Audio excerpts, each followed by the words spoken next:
শুভ সকাল সবাইকে। সবাই কেমন আছো? আজ ছিল গুরু পূর্ণিমা, এর জন্য আমি সকাল সকাল উঠে আগে আলপনা করে নিচ্ছিলাম। যেহেতু লক্ষ্মীবার পুজো পড়েছে, এর জন্য আমি আরও আগ্রহী ছিলাম পুজো দেওয়ার জন্য। তারপর আমি মার জন্য মন দিয়ে মালা গাচ্ছিলাম। আজকে আমার খুব ইচ্ছা হচ্ছিল মাকে আমি নিজের হাতে মালা গেঁথে পরাবো। তারপর আমি চলে গেছিলাম মার জন্য ফল কাটতে। খুব সুন্দর করে মার জন্য ফল টল কেটে গুছিয়ে নিয়েছিলাম। আমি পুজো দেওয়া আরম্ভ করলাম। প্রথমেই আমি মা লক্ষ্মীর পাঁচালিটা পরে নিলাম। তারপরে আমি মাকে পুজো দেওয়া শুরু করলাম, মাকে শঙ্খ বাজালাম।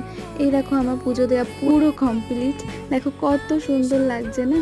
আজকে মাকে সাজিয়েছি মন ভরে। পুজো দেওয়ার পরেই দেখি দিদি বাড়ি থেকে প্রসাদ পাঠিয়েছে। তারপরে দিদি এখানে পনির কেটে নিচ্ছিল, যেহেতু আজকে আমাদের বাড়ি নিরামিষ, কারণ আজকে মা লক্ষ্মীর পুজো ছিল, তাই দিদি এখানে রান্না করছিল, সেটাই আমি দেখছিলাম। তারপরে আমি খেতে চলে গেলাম। এমনিতেও নিরামিষ খাবার আমার বেশ ভালোই লাগে। তারপর সন্ধ্যাবেলা চলে গেছিলাম বাজারে, সেখান থেকে আসার পথে একটু ফুচকা এনেছিলাম।